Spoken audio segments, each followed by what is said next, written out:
Hello and welcome to another edition of the Morning Brew, NTN's morning update, bringing you the latest developments from the government of St. Lucia. Thank you so much for joining us on air and online. My name is Jessie Leonce, and today is the 11th of August, 2020, a Tuesday to be exact. And we do thank you once again for tuning in to get the latest updates. We do have an update on the dengue situation in St. Lucia. Also, we have word in terms of a presentation of letter of credence. The governments of St. Lucia and China and Taiwan continue to strengthen diplomatic ties. And the St. Lucia Tourism Authority makes adjustments to the list of travel bubble countries. So we have the details to those coming up in just a moment. In addition, today is the anniversary, the 10th anniversary of the death of cultural icon Dame Marie Salifa Sesen Descartes. We do have an interview later on this morning. The representative of the Folk Research Center will be speaking to us, and we will also be taking a listen to some of her music with a live presentation from a violinist. So we have that coming up after this break. The details to some news developments as well. Stay tuned for that and more coming up after this break. Overnight, growing national unrest. Society, a digital cashless society, one world currency. A vaccine for COVID-19. Droplets of the virus. Macy's iconic flagship. The coronavirus. Everybody vaccinated on the corona pandemic. Opposition stay the lockdown. An infected Conspiracy theories about the coronavirus. Bizarre claims. The truth about the origin of COVID-19 hidden from the rest of the world. And the Chinese.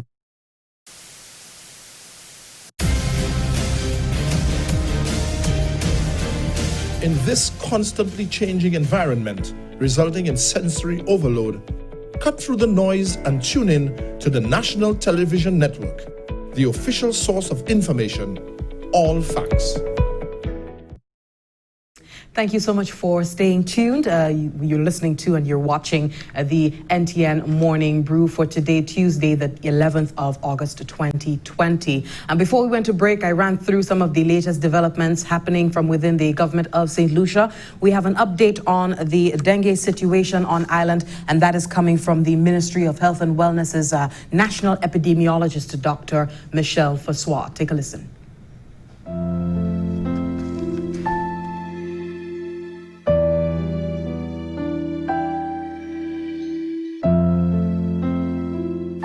The Ministry of Health and Wellness continues to note significant increases in the reported cases of dengue in St. Lucia. And this is particularly concerning as we have recorded both serotypes 2 and 3 to date and have noted quite a few infections in children. Most of the reported cases are in the northern, central, and eastern parts of the island, areas such as Redwee, the Mon Road, Castries City, Millet, and Richford, among other areas. Cases have also been reported in the south and in the west of the island, but to a much lesser extent.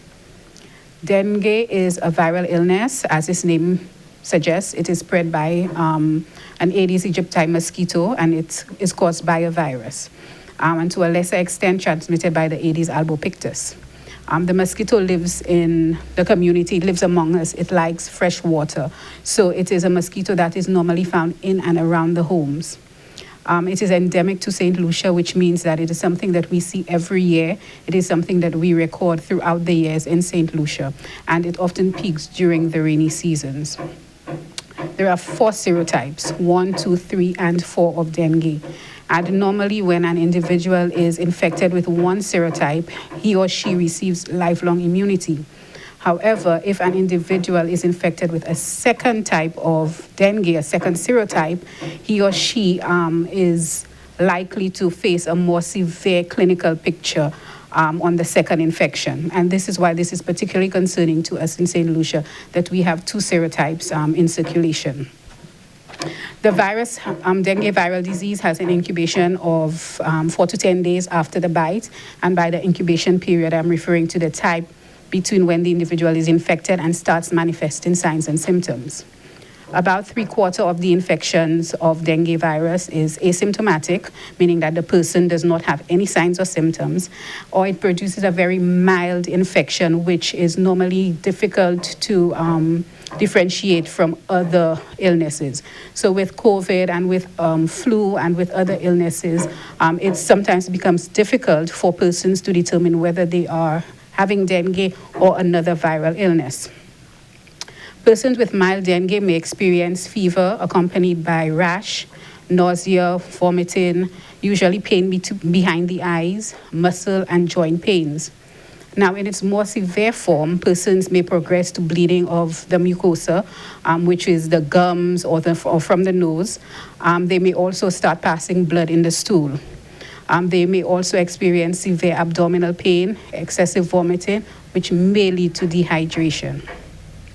There is no specific treatment for dengue virus, and most of what we do is symptomatic treatment, meaning that we treat persons based on how they present, on the signs and symptoms that they present.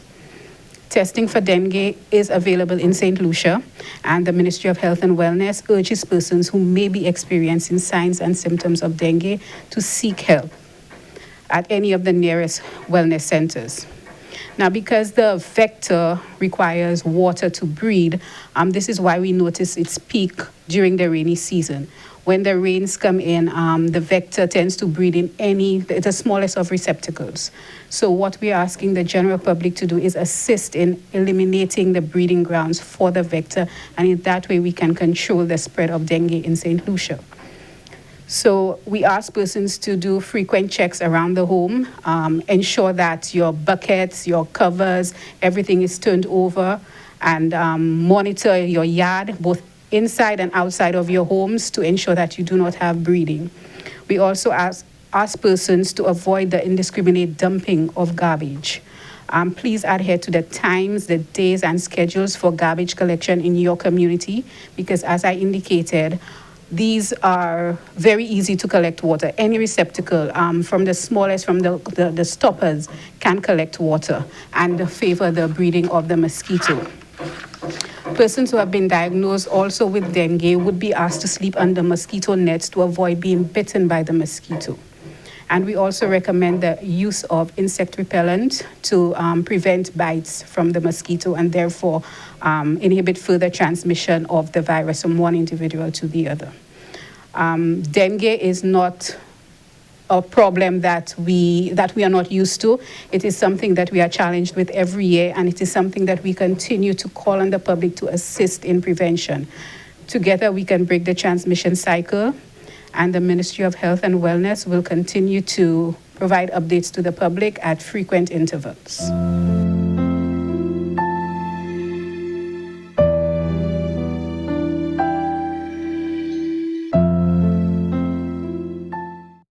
An update there from the Ministry of Health and Wellness's national epidemiologist, Dr. Michelle Fassois, giving us an update on the dengue situation on island right now. And as you heard from her, they continue to note significant increases in reported cases of dengue in St. Lucia, and most of the reported cases are concentrated in the northern, central, and eastern parts of the island.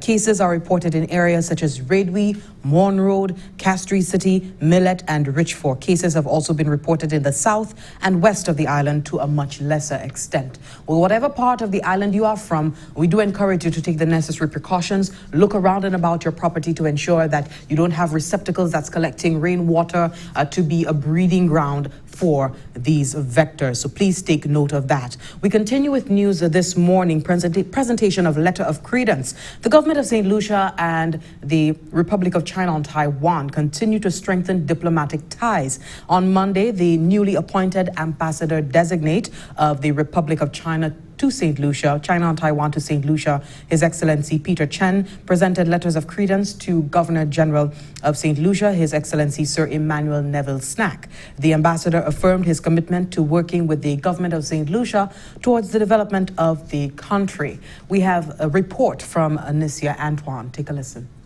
Ambassador-designate of the Republic of China, Taiwan to St. Lucia, His Excellency Peter Chen, has presented his letters of credence to the Governor General of St. Lucia, His Excellency Sir Emmanuel Neville Snack.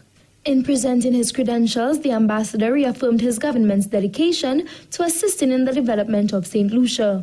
Ambassador-designate of the Republic of China Taiwan to St. Lucia, His Excellency Peter Shen, expressed his hopes of strengthening the diplomatic ties between the two countries during his tenure.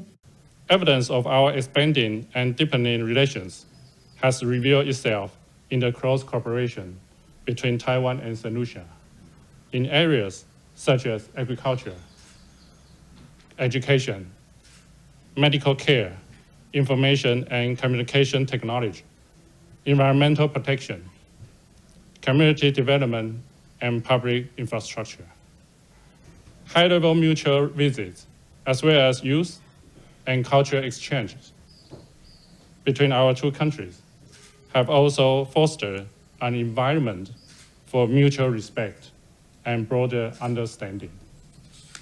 Your Excellency, as Ambassador of the Republic of China, Taiwan, to St. Lucia, I wish to solemnly assure you that during my tenure, I shall spare no effort in further strengthening the friendly and mutually beneficial relations between our two countries. Highlighting the collaboration between Taiwan and St. Lucia, the Governor General indicated that he is looking forward to working with the newly appointed Ambassador-designate of the Republic of China Taiwan to St. Lucia. His Excellency Sir Emmanuel Neville Snack stated that St. Lucia will continue to advocate for the official recognition of Taiwan in the international community. No one can doubt that given how solidly Taiwan stands on her feet vis-à-vis the nations of the world, she ought to be treated as equal in status with every other nation. The world being now a global village, our advocacy in that regard has been undeviating and constant. As she has in the past, St. Lucia will continue to advocate for Taiwan's participation in international organizations and will spare no effort in doing so.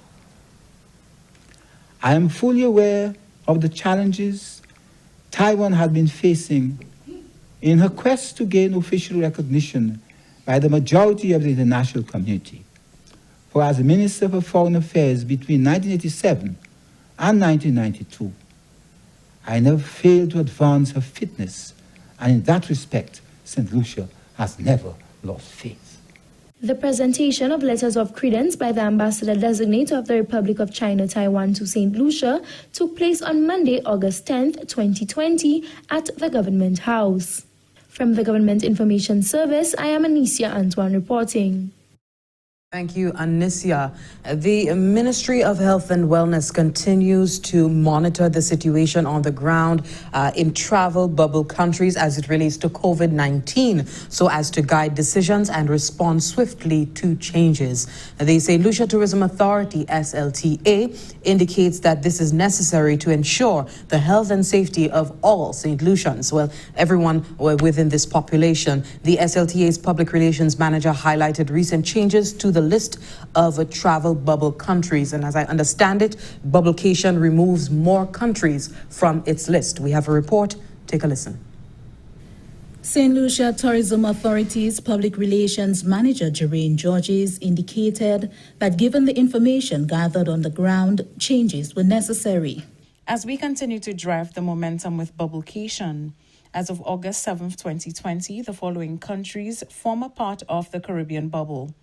That includes Antigua and Barbuda, Aruba, Anguilla, Barbados, Bermuda, Bonaire, the British Virgin Islands, Carriacou, Dominica, Grenada, Guyana, Montserrat, St. Barthélemy, St. Kitts and Nevis, St. Vincent and the Grenadines, and Trinidad and Tobago. The Department of Health and Wellness continues to monitor the various countries to determine which should be added or eliminated from the bubble considerations. In doing so, countries like Jamaica and the Bahamas were previously listed, but were removed due to considerations of risk associated with travel from these jurisdictions. Visitors within the bubble countries with a travel history from these areas in the last 21 days will be exempt from quarantine. However, they are required to obtain a negative PCR test result no more than 7 days prior to the date of travel and are subject to mandatory screening on arrival. Bubble visitors are also subject to all applicable on-island protocols, including testing, quarantine, and isolation where necessary. The public relations manager indicated that the health and safety of all St. Lucians remain paramount. As it relates to Bermuda, while they have not been eliminated from the bubble, should one originate from Bermuda with travel considerations via a country outside the bubble, they would automatically lose the bubble status and be treated as an international traveler, following all the necessary on-island protocols, including pre-testing, pre-filling of the travel registration form, and 14-day quarantine. Of course, the Department of Health and Wellness will continue to monitor these various jurisdictions, all in an effort to ensure that with the resumption and the continued progress with tourism, that local communities are protected from COVID-19. Bubblecation is a marketing campaign recently launched by Caribcation, allowing travelers from countries within the designated travel bubble to visit St. Lucia. From the Government Information Service, I am Janelle Norville. Thank you, Janelle, for that report. You are watching the Morning Brew, NCN's morning update, bringing you the latest developments from the government of St. Lucia. We do have a special interview for you this morning. Representatives from the Folk Research Center will be coming in to speak to us on occasion of the 10th anniversary of a cultural icon's passing. That is Dame Marie Selifa Descartes. We'll also be having a musical accompaniment for this morning, just showing off some of her work that she did in her lifetime. We have more news coming up also for you. Some word from Dr. Sharon Belmar-George, an update on the COVID-19 situation and COVID-19 cases here in St. Lucia. And we also have a donation report coming up as well. The fight against COVID-19 continues, and St. Lucia continues to welcome and collect many donations from not only local, regional, but also international donors. So stay tuned for that and more coming up after this break.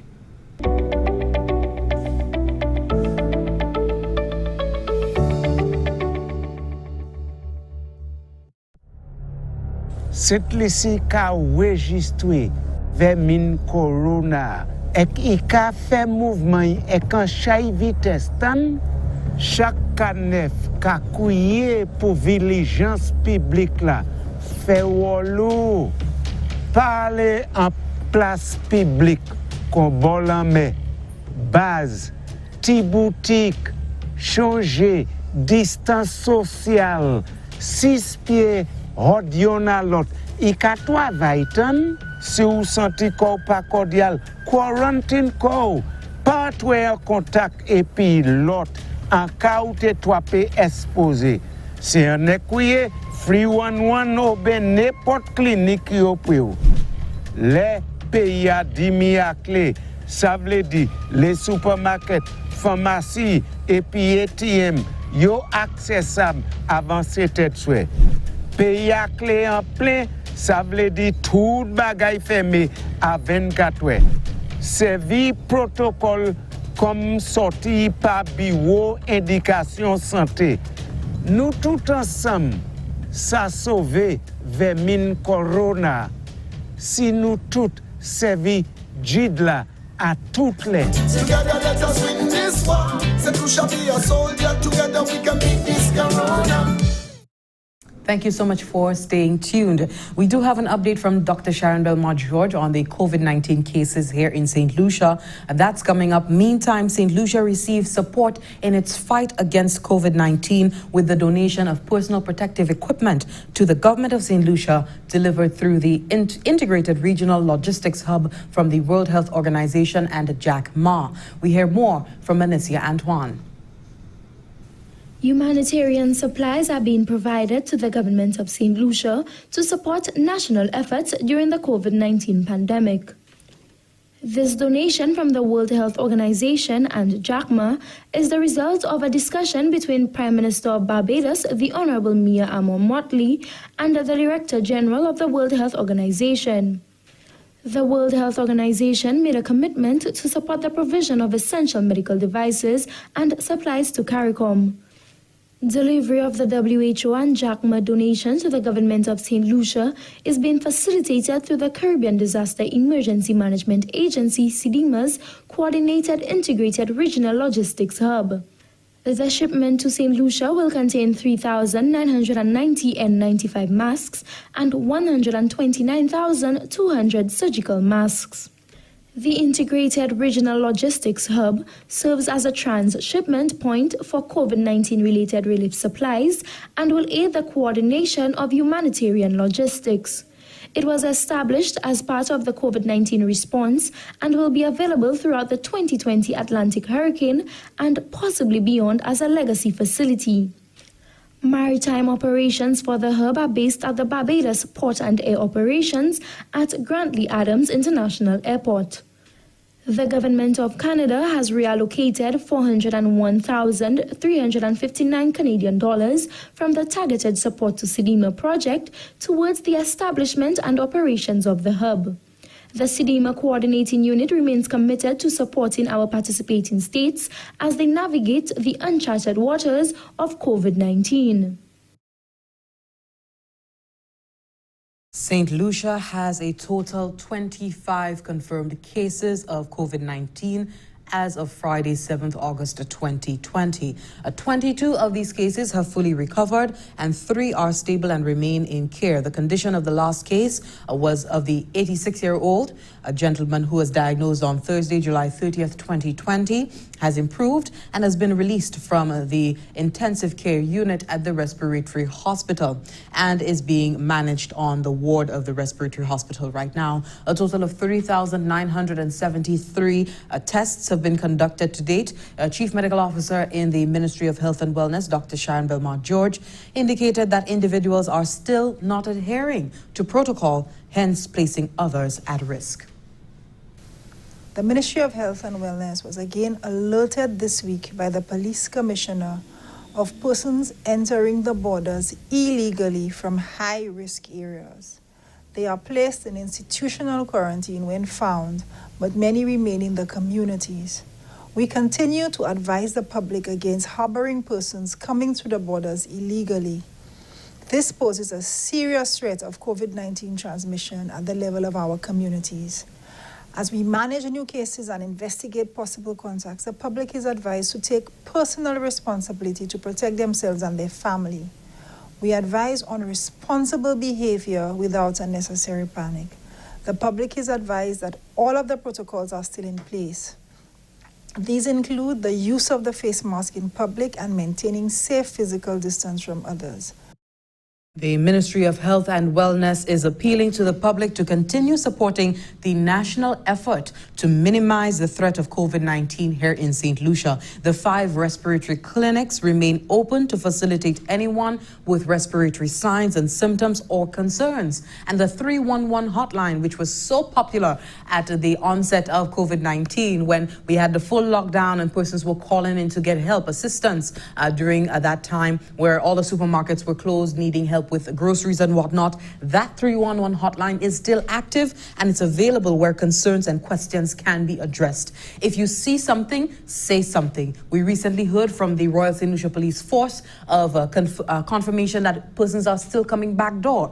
If you are aware of persons who are infringing on the laws, who are breaching protocols, then you need to call in, let the authorities know so that something can be done about it, because ultimately it's the health and safety of the population that's important. This is not non-communicable. If one person gets it, it can be transmitted. We remind you, COVID-19 is a threat that can wipe out a number of persons, can affect scores of individuals. So we want you to be careful to protect not only yourself, not only your family, not only your cousin, your mother, your sister, your grandmother, your brother, your husband, but also the population at large, right? So just this very gentle reminder to do your part. We have been doing this for weeks on end, reminding persons of the situation that COVID-19 is not a joke, and we so far, thank the heavens, we've not had any fatalities associated to coronavirus here in St. Lucia, but certainly we've been hearing word of this situation abroad where St. Lucians have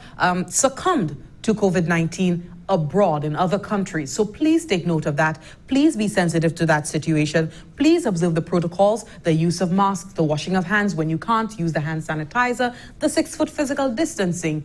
Time has passed and it's no longer the trending subject, but COVID-19 continues to trend whether or not we like it. So we need to be on alert. We need to be vigilant, right? We continue with this morning's program, The Morning Brew, taking a look and remembering Dame Marie Silifa Sesen Descartes. She is the original dame of St. Lucia folk culture, and we remember her because today is the anniversary of her death, the 10th anniversary of her death. Her impact on our culture was so significant. We will be having representatives from the Folk Research Center sitting with us to speak about the life and work of Sesen, and also have a musician in studio with us to play some music that we remember and that we know is intrinsically St. Lucian and intrinsically Dame Sesen. So that is coming up in our broadcast this morning. Stay tuned for that.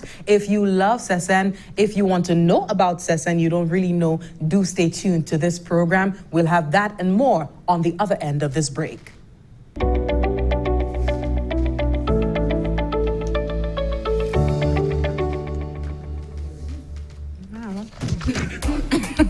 What does coronavirus have in common with love? Both are highly contagious. Spread love, not the virus. Like you, COVID-19 loves a lime. Beach, river, or fed. Coronavirus is like these people who track every lime just to invade. The best way to put off invaders? Cancel the lime. Spread love, not the virus. Keep you and your crew corona-free. Live to lime another day. Together let us win this war. St. Lucia be a soldier. Together we can beat this corona.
Thanks for working on the front line. Don't know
working on the front line. Don't know how you cope.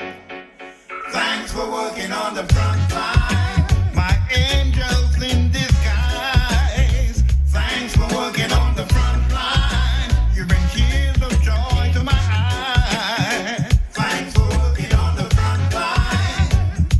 You bring us home. Thanks for working on the front line. Don't know how you cope. Thanks for working on the front line. My angels in disguise.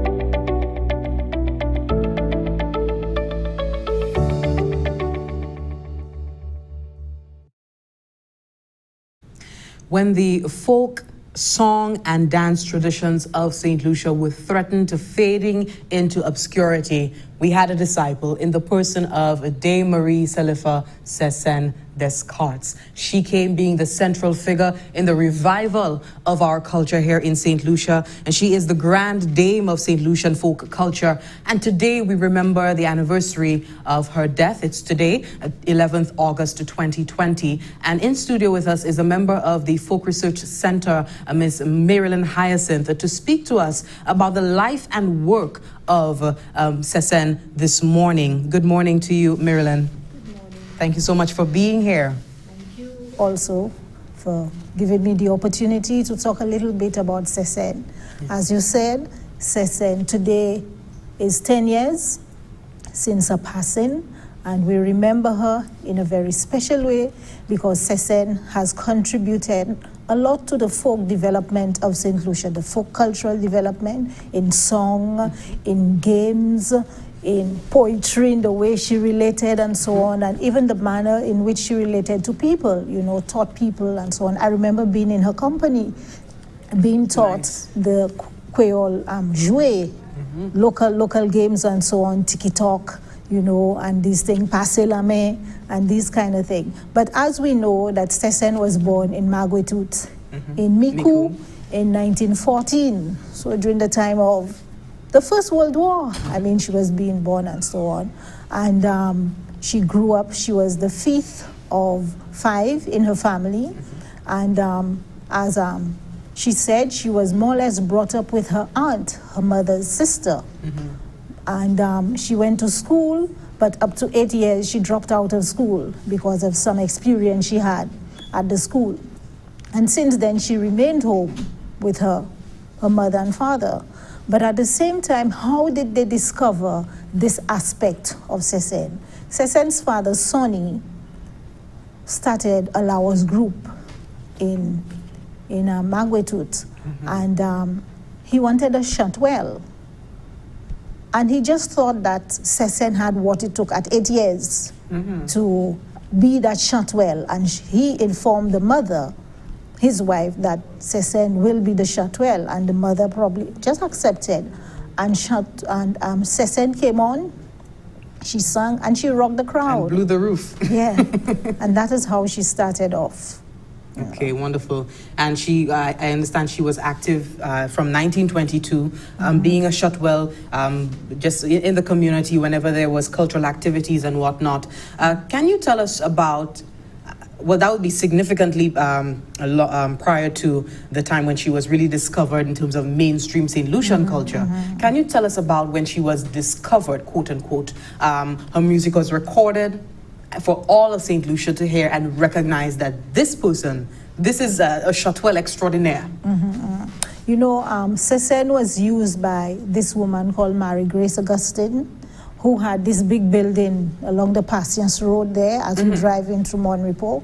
And this was where people, guests came in. There were all kinds of activities, cultural activities. It was a guest room. It was probably a shop too, where people stopped along the way for their drink and so on. Monrepo, plus Kote Munkapose. So at this place, people would, and that is how Sesen was discovered by people like Derek Walcott and Ruth Branford and a few others. And when they discovered that, that's how she started getting into the midst of things on the stage, you know, the Creole stage and cultural stage, because they discovered that she had this fantastic voice. And I mean, her voice was really, really, really something that one could have behold as if from heaven. So that is how she was discovered. And since then, they brought her in, and Boo Hingson was able to come in, and then they had records of her being recorded, her songs being recorded, and so on. Okay, and certainly that would have revolutionized the whole idea of what is cultural and folk music and folk dance.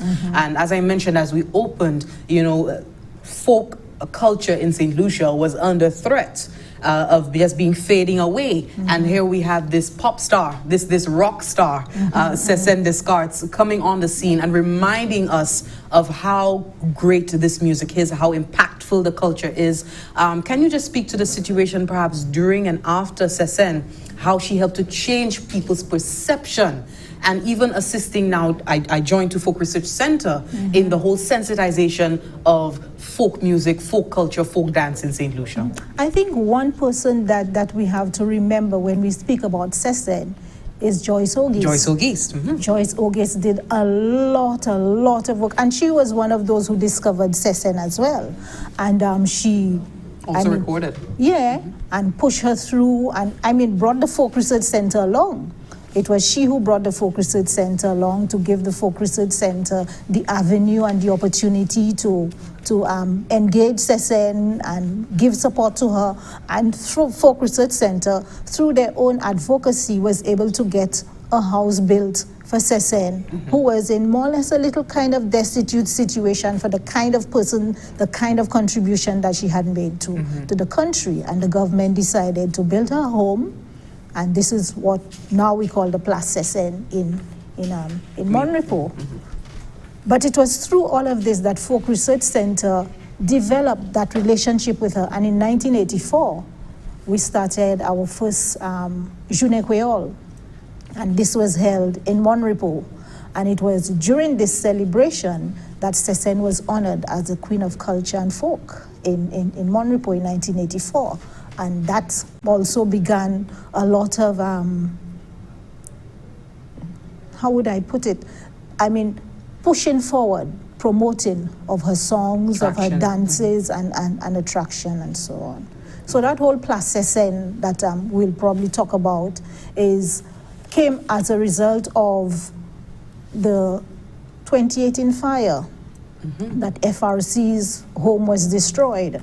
And we felt that FRC's work started within the communities, and Monrepo was one of the first community, and that was the whole idea of establishing the Place Cécenne so that the work can continue within communities, and Monrepo would be one of the first communities where that can happen. Okay, and decades later, since we've known and appreciated and seen the work of Cécenne, can you tell us about today? We know that Folk Research Center hit a snag with this fire back in 2018. And of course, the work would be continuing in the communities. Tell us what is happening right now to keep the idea of folk culture alive in the communities. You mentioned Mopo, but how is it being kept alive in all of the communities? How is her legacy being kept alive? Okay. After it's almost more than 30 years since Journée Creole started. That was 1984. And Journée Creole has been held in almost every community in St. Lucia. So every community in St. Lucia is conscious of Journée Creole. And they are not just conscious, we are seeing it being enacted, being reflected every day. And in particular, during the month of October, Moi Héritage Creole, where schools take it on, business places take it on, little business, whatever it is, everybody, just people dress up, people speak Creole, and so on. So it has had its impact on every community. And what we have attempted to do over the years is to establish Creole committees Okay. Like little groups of persons have a leader and so on, someone who is interested in promoting of the Creole language, and then to have some kind of point person between Folk Research Center and the community. So whenever Journée Creole is approaching, a community or two communities or three communities, somebody, some leader from that community will call Folk Research Center and indicate to them of their interest in hosting Journée Creole. And then Folk Research Center in the final analysis decides. But what more we have done is to encourage the teaching of the Creole language. So just recently, we had a project that was held in about 4 communities to teach Creole speakers to read and write Creole. So we had one in Moshi, we had one in Babono, we had one in Monrepo, and one in Miku. So this alone, apart from teaching them, becoming literate in the language, when you become literate in the language, you more or less do research on the culture, folk culture of the people, and it becomes more part and parcel of your understanding and of your community. Absolutely. We are speaking to Miss Marilyn Hyacinth, and on the occasion of the anniversary of the death of Dame Cécenne Descartes. Today is marks the 10th anniversary of her passing, and we're speaking about her life, her work, her legacy, the impact that she has left behind through the Folk Research Center. We will continue speaking to Miss Marilyn Hyacinth after this break, and we also have in studio a musician guest to render to us some numbers, notably coming from Cécenne and the work that we remember from her. So that's coming up after this break. Stay with us. She's been watching, waiting, wondering when the sands of time will give way to a tide of change, and for yesterday and today to become a new tomorrow.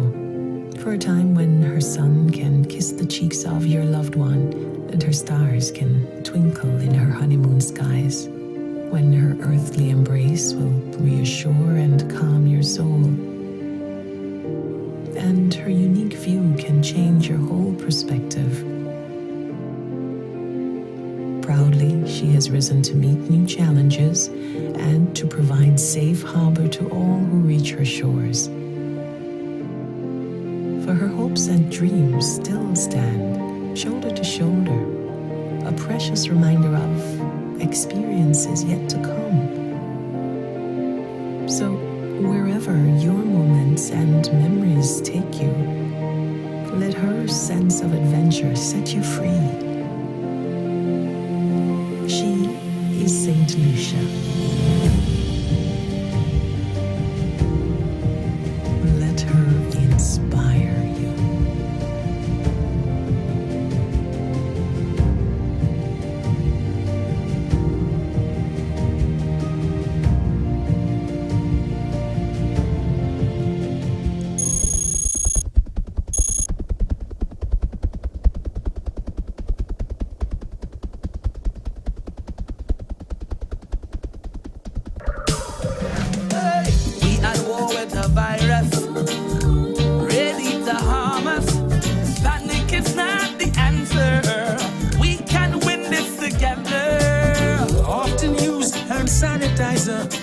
Better yet, use soap and water.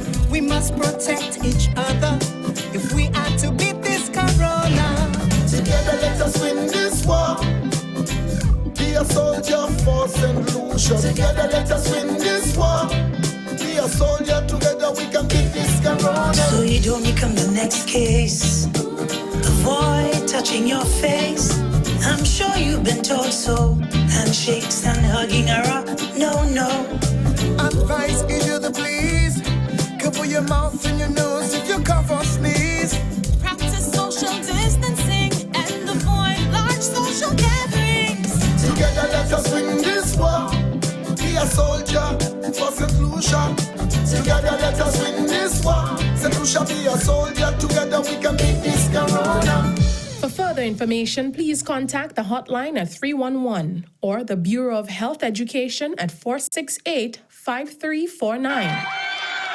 overnight growing national unrest. Society, a digital cashless society, one world currency. A vaccine which has for COVID-19. Droplet COVID virus. Macy's iconic flagship. Track the coronavirus. Everybody vaccinated. There are over On the corona pandemic. opposition to the lockdown. An infected conspiracy theories about the coronavirus. bizarre claims. The truth about the origin of COVID-19 is hidden from the rest of the world. And the Chinese.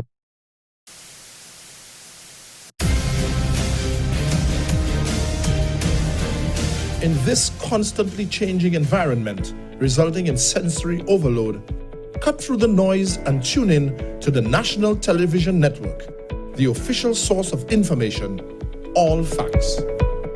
What's in the food you're eating? Do you really even know?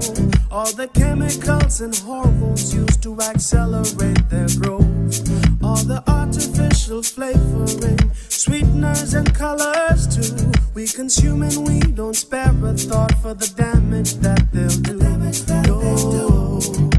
Think about the children. Think about the children.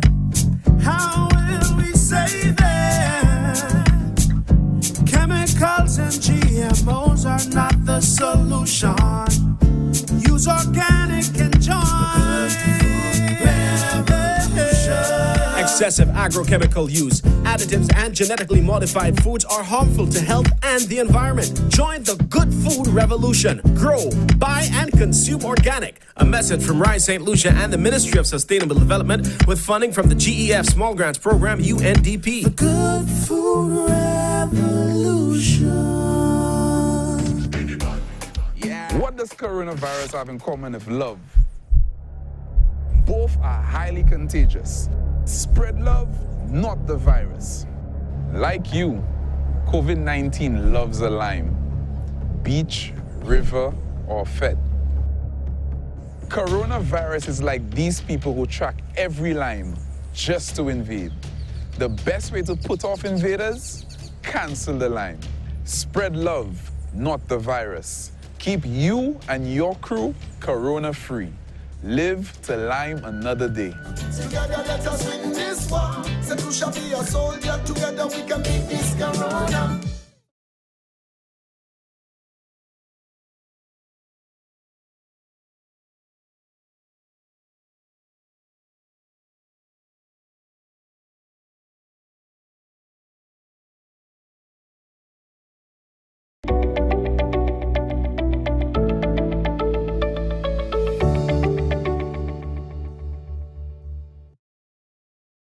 Thank you so much for staying tuned. This is the Morning Brew. If you're just joining us, a special good morning to you. We are remembering the life and work of Dame Salifa Sesen Descartes, and she was a cultural icon in St. Lucia, the dame of folk culture on island. And just remembering the work we have in studio from the Folk Research Center, Miss Marilyn Hyacinth, a member of the Folk Research Center, to speak to us about her life, her work, her legacy. And we also have on set, on standby, a very iconic musician as well in the person of Augustine Julian, and widely known as Charlie in St. Lucia from the community of Babonneau. He is a violinist, of course, playing many other instruments as well. But he's one of the individuals who also knew Sesen and will be speaking to us in a while about his experience with her. Meantime, we're just wrapping up with Marilyn. If you could just tell us about how we go forward. And now we had the disciple in the person of Sesen for that time, for that moment in time.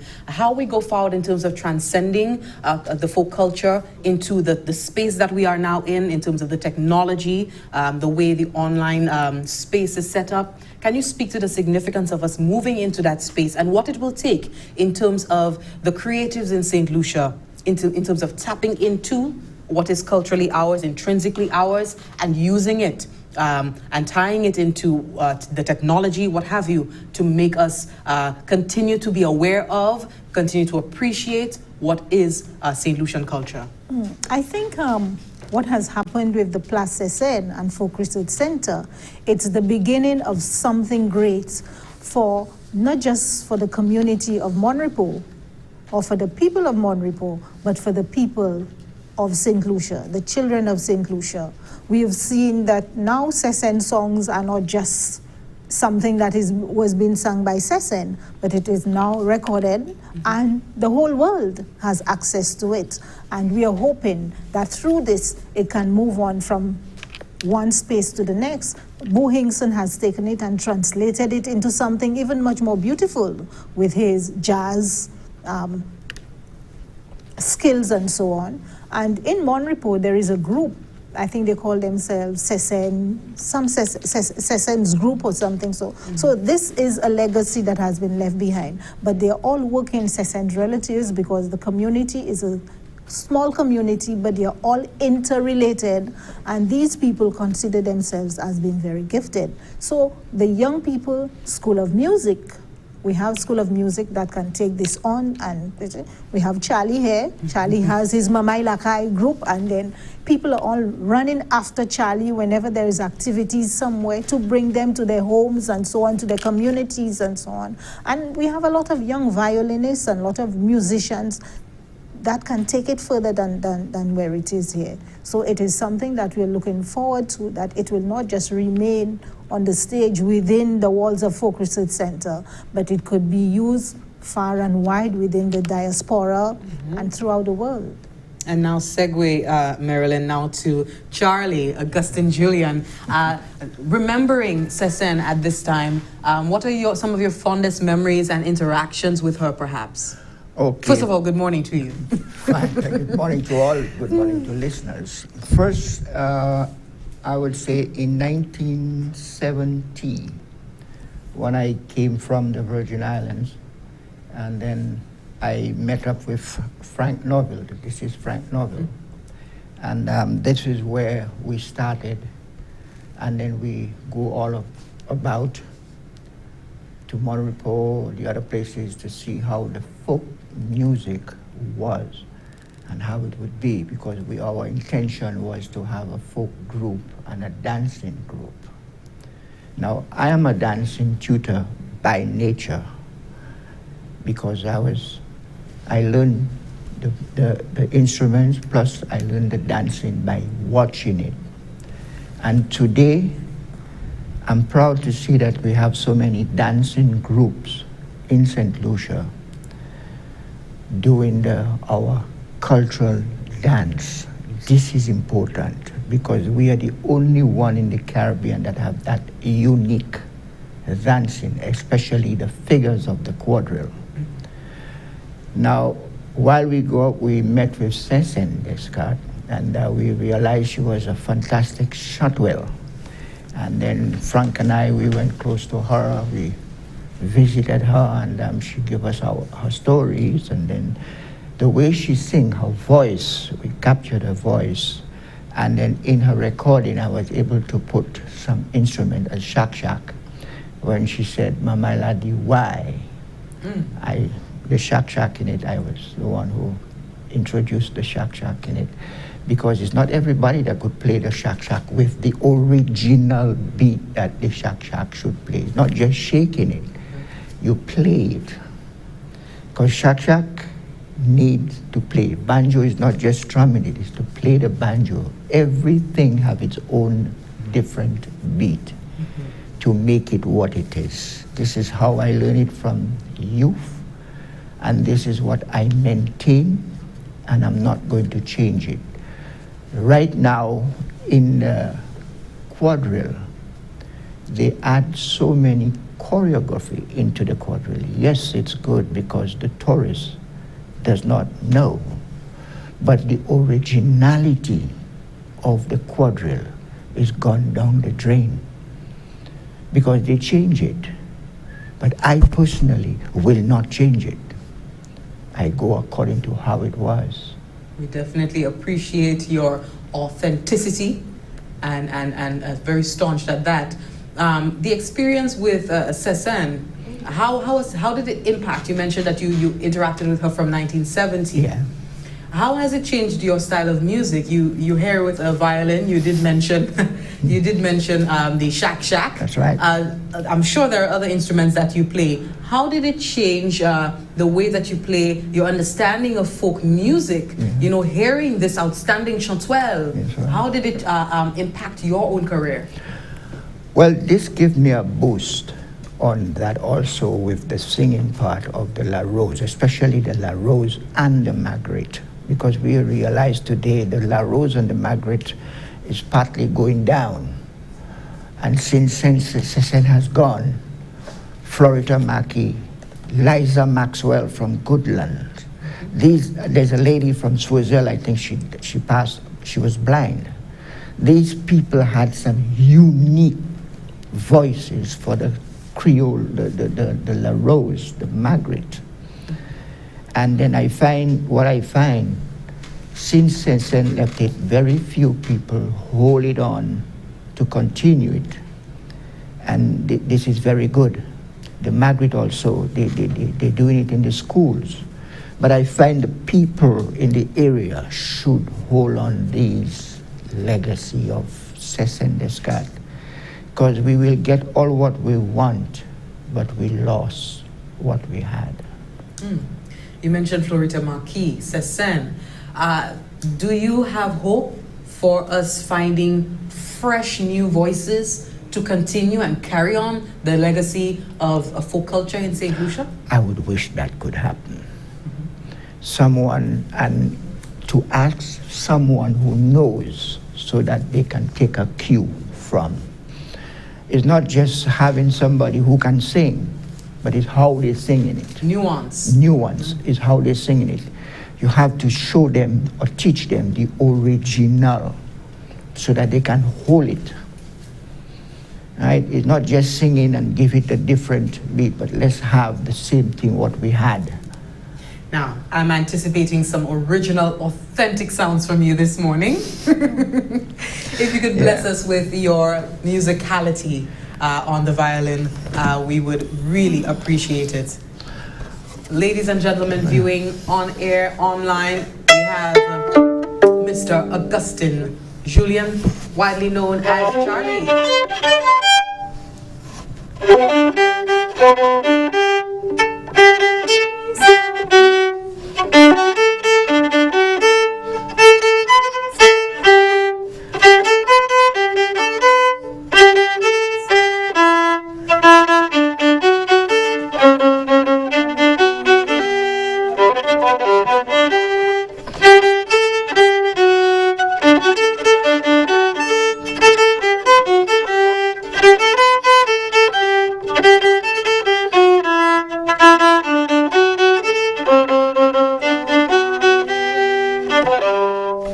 That was one of my favorite tunes. She went to sa femme la peine.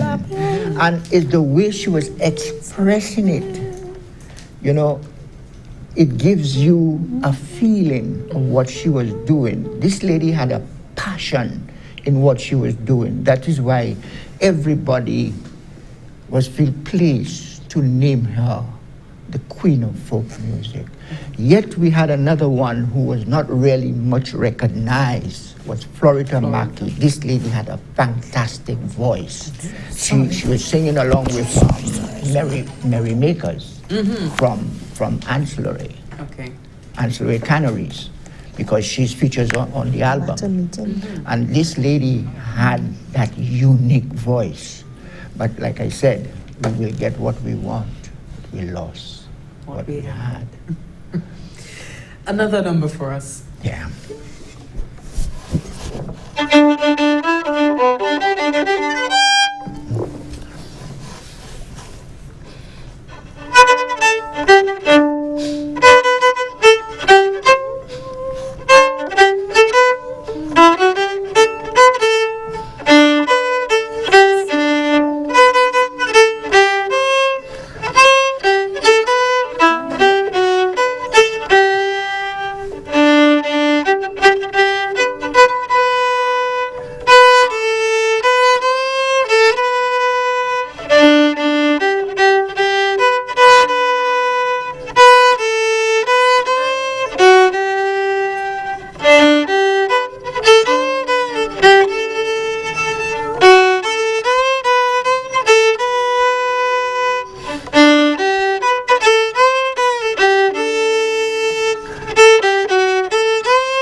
Thank I you so love much. Minou. She take us out of Bali. My lady, why? Aye. You are a call. Oui. Yeah. Yeah. So, an era lost. Yes, it lost. But I'm hoping, because I have something to say on this, and listen carefully. Our culture, this is what belongs to us when we started, because I was born in 1948. You're a young man. That's correct. And these two eyes of mine have seen a lot. These two ears of mine have heard a lot. And my mom, who was born in 1907, a cultural lady, she was a Chateau La Rose. And then I grew up with her into the same culture. I never miss anything else but culture. I get invitation to join bands, but I say no. I maintain my culture, my folk music. All instrument I play is folk.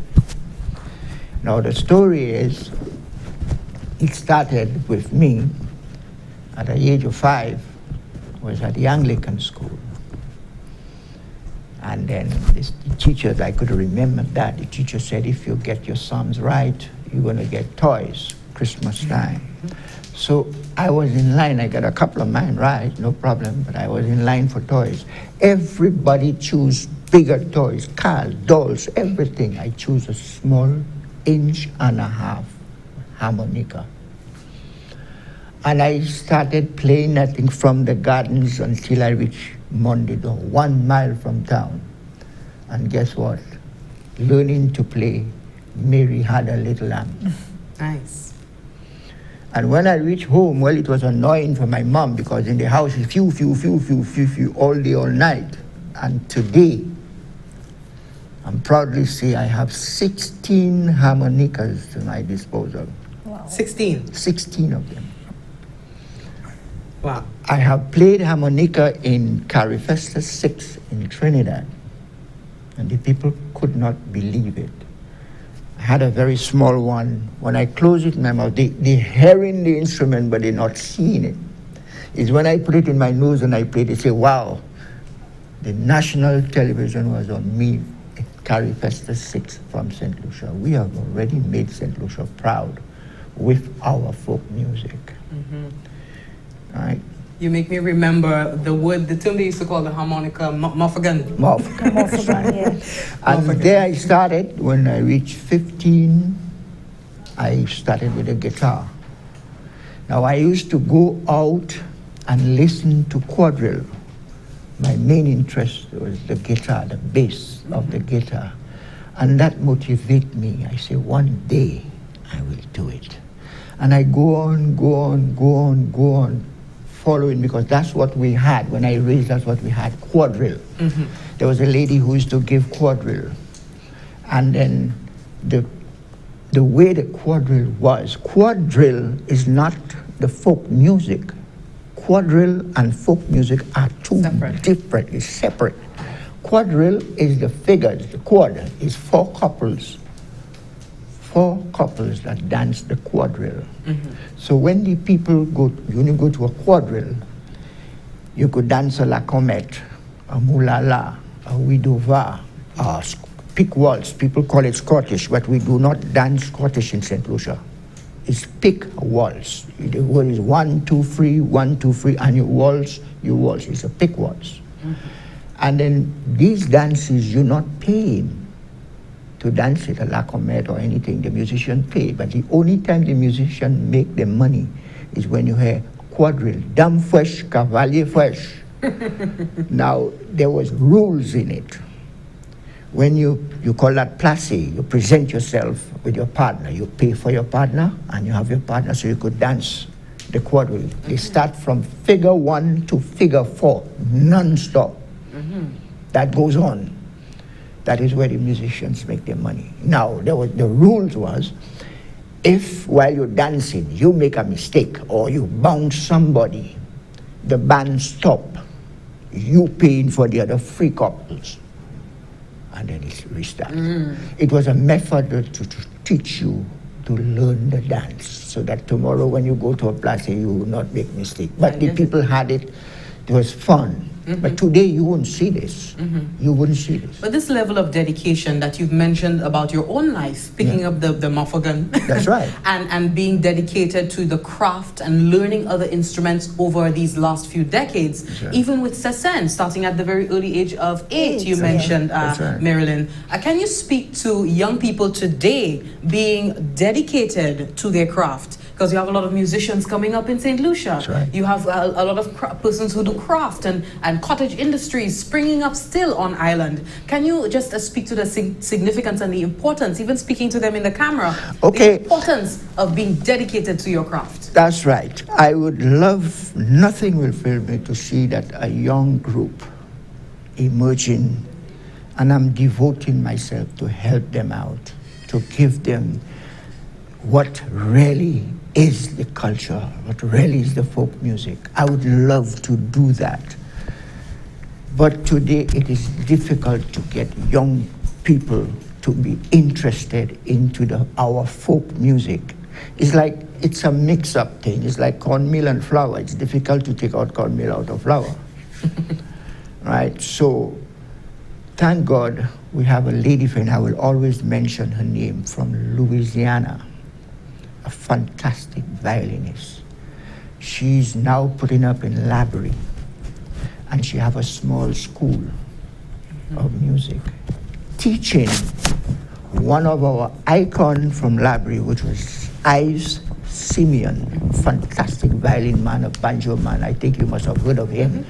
There's a record of him. And the lady is teaching these young children, 7, 8, and 9, to play Ives songs. Wonderful. And most times I go down there to help her out. I made shaks for them, I made banjos for them, and I'm helping them. The lady is doing that voluntary. Wow. Now what I'm trying to do is to see whether if she can get a stay because of the culture. We have spoken to Folk Research Center to see whether what can immigration do for her, is for her not to be going up and down and paying for her stay all the time when she's doing a fantastic job in that. A lot of people don't know that. But why I'm helping out is because of the culture, what she's doing with the children. So tomorrow we have children in Labrie that will be able to play the violin just the same as I do. And I'm proud of that. Charlie, we need a whole episode of the Morning Brew for you. But definitely we thank you for coming in and playing your music for us and giving us a glimpse of the era that was with the heyday of Sesen, the heyday of folk music here in St. Lucia. Our producer is asking for one more from you. But definitely Mama Ladi Why. Mama Ladi Why. But with everything that you've just told us, you know, I know persons are watching this morning and having fond memories of the past. That's right. And persons as young as I am, you know, I'm filled with nostalgia at this moment because going to the Bocage Combined School, I would have learned the quadrille from Mrs. Constantine. So shout outs to you, Mrs. Constantine, for teaching us the quadrille. And persons, we do hope it's continuing. We do hope that if you know the quadrille, if you know the folk dances, if you know the music, as Charlie has said, he's going out advocating and helping the younger generation to know about our folk culture, know about our folk music, our folk dance here on island. We do appreciate everyone who goes out to continue this good work. And with that, Charlie, I give you the floor. Although I wanted to say something very short, I have done it in the schools. Most of the children in the schools doing their CXCs, and they need me to explain to them our culture. And I have done it for the comprehensive school, I have done it in the Bocage school, I have done it in Sir Ira Simmons school. And all these kids have passed their exam. Thank you very much. It's a pleasure of mine to do that, and I'm hoping that the younger generation, that is why I did the recording. I'm the first one who did the recording of the figures of the quadrille. So that, and I got the same lady, she write the quadrille. I have a copy and I place it into the archives. So that I'm doing it, I'm putting a handle in it so that the younger generation can hold it. So I want when I'm leaving that it continue. But I'm not leaving yet. Amen. Thank you for that, Charlie, and definitely we hope not. And with that, we'd like to thank you so much for watching. That concludes our morning brew for this morning, NTN's morning updates, giving you word on everything that is happening from the government of St. Lucia. Of course, a special feature on the occasion of the anniversary of the passing of Dame Selifa Descartes, Marie Selifa Sessen Descartes. That's right. And it is the 10th anniversary of her passing. We remember her work, her life, her legacy. And with that, we close off with another rendition. One of our favorite tune.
Thank you very much for that. Do enjoy. Thank you so much for watching. Everyone on air, online. It's all the time we have for now. Do stay tuned for more NTN programming, and we'll be back on tomorrow morning for another episode of the Morning Brew. My name is Jessie Leon, signing off for now. Goodbye.